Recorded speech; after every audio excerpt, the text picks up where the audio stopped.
Hi, my name's Joe, and today I'm going to take you through and kind of show you how phishing works. Now, in order to do this, we're going to use two separate programs. The first one's called Black Eye, the second one's called Mask Fish.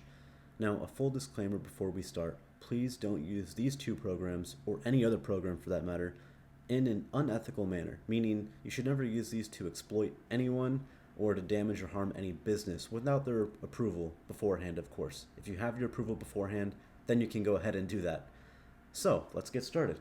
The first program we're going to use is called Black Eye, and I'll show you how this works. So, I'm going to go ahead and type in Black Eye, and we're going to run this, okay? So, what Black Eye does in specific is it basically fakes social networking login pages, only the login page. And you can see here there's a very wide array of social networking web pages that they do have for display. And it's definitely a lot of the popular ones too. You have Instagram, Facebook, Snapchat, Twitter, all the way to Netflix, Spotify. They've got a bunch, okay? Let's just go ahead and check out Spotify, or not Spotify, Instagram, which corresponds with the number 1. So I'm just going to choose option 1. And then for a tunneling method, I'm just going to go ahead and use ngrok. Now, I'm not going to show you how to set any of this up because you do have to set up ngrok before you use Black Eye, but that's not the purpose of this video. So ngrok's going to go ahead and give us a link that is workable. And if I weren't on this specific machine, I would actually be able to open up this link and still get the same information. So you can see here, it's this really weird looking link, right? So you're probably saying in your head, well, Joe, no one's ever going to click on this link to go to Instagram. And that's accurate. I don't think I'd ever click on this link to go to Instagram. And I'll get to that in the later end of the video. We're going to use a different program to fix the link and make it more believable. But right now, let's just go to this link and see what it does. Now, if you see below here, it says waiting victim open the link. So what they mean is they're waiting for someone to open up this link. So let's go ahead and open the link up. Now, what we're looking at right now is the real Instagram.com login page, okay? You're going to see they have an iPhone on here with an iPhone screen. The screen changes, so it's very dynamic. This would be a very, very hard page to actually fake, okay? Let's see what the fake URL gives us, okay? I'm going to go ahead and I'm going to paste that in. I'm going to hit enter, and let's see what happens. Okay? So it sends us to a page. It doesn't look exactly the same, but it's a very good representation of what Instagram might look like for a login page, right? You have an iPhone screen, although you don't have two iPhones and you're kind of missing the border of the iPhone. This is still very believable. And you have the Microsoft Store, the Google Store, and the Apple Store here. The only thing it's missing really is the login with Facebook option. Now, if I go back into Black Eye, you're going to see here that it got my IP address, it got my user agent, and if you don't know what a user agent is, that just means what browser you're using. So for instance, over here you can see I'm using Chrome, okay?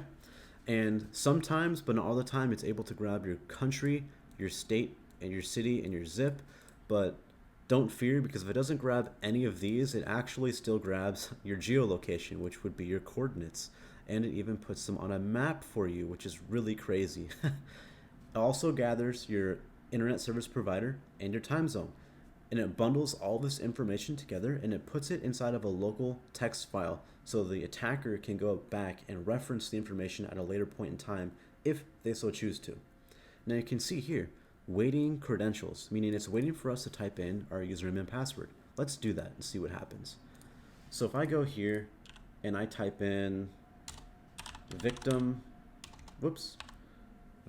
at mail.com, okay?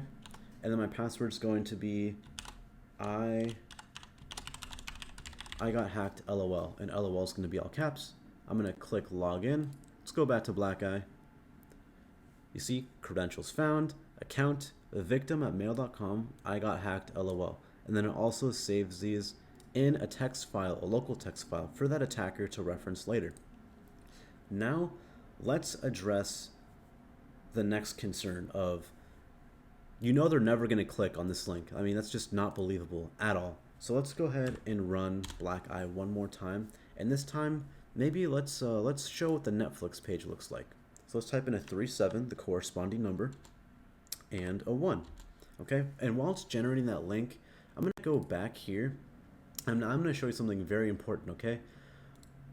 If you're getting attacked by a phishing link, okay, and you fail your login, typically speaking, they're going to redirect you after you log in to the legitimate page. So you see here, I actually got redirected to the real Instagram.com, but it's still asking for my login information because I never actually logged in. So as a victim, I may think, oh, maybe I typed my password in wrong or something like that, where you really didn't, but you may just kind of brush it off because you don't know what really happened. So it's very dangerous, very deceiving. Let me go ahead and close these links and let me go back to Black Eye. Okay, so you can see here we got this new link.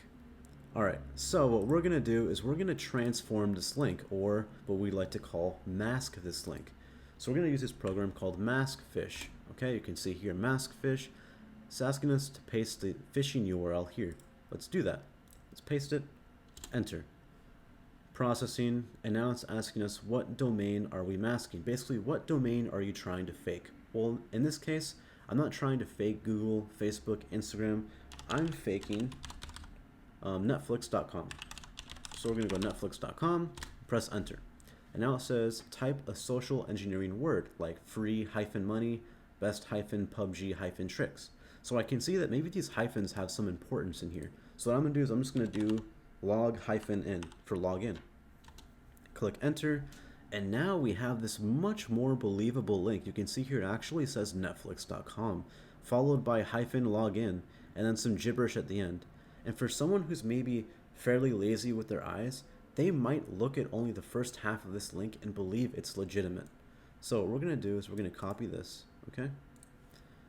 And I'm going to throw it in here. And we're going to see how close these login pages are. But the first thing I want you to look at is to see how this link redirects you not once, but twice. All right, so you can see here, this is the original link, okay? That's the first redirect. Now we're the second redirect, and we're back to our original ngrok link, okay? And for the typical everyday user, you'll never look at this URL and just always key in and try and see where did it actually send you? Where do these links actually send you? For a lot of people, they're just looking at this main screen, okay? So let's look at this. This is the phishing, the fake page, okay? Let's go to the real Netflix, which is this tab. Did you see much change? Because I didn't. Let's look again. Wow. So really all it is, it's the backdrop of all these movies and shows that are new on Netflix that are, I guess you could say, are trending. Inventing Anna is trending. I don't really know a lot of these other shows. Seinfeld is also very popular. But if you go to the fake page, you can see here they have Vikings, which is kind of old, Walking Dead, which is pretty old. They've got some pretty old shows and movies on here that are displayed. Okay, what else is different with this? Let's look. Can you notice anything else different right off the bat? The only thing that I can see that's different from these two pages is on the bottom where it says questions, call, and then there's a number. Okay, that's the real number. And if you go to the fake page, the phishing page, you can see the number just looks weird. There's no 000 number to call. That's just strange. Okay. Now let's go back and see if it actually gathered my credentials. It did. It gathered my credentials and it put them in the text file again. Awesome. Or not awesome. So let's go ahead and we're just going to be a victim person. Okay. And we're just going to say my password's 123456 explanation point. And to show you that's what I put. All right. Let's go ahead and sign in. Let's go back to Black Eye. And it went ahead and it pulled that information. So you can see even with this masked URL, it still was able to pull the information. So really that's all I was here to show you today, and I hope that you learned a few things, especially to be more careful when you're clicking on links, because you really never know what you may or may not be clicking on. So always make sure you're looking at the URL on the top and making sure that it's a legitimate, trustable website. If you need anything else, you can always shoot me a message. I'm always available, and take it easy and be safe.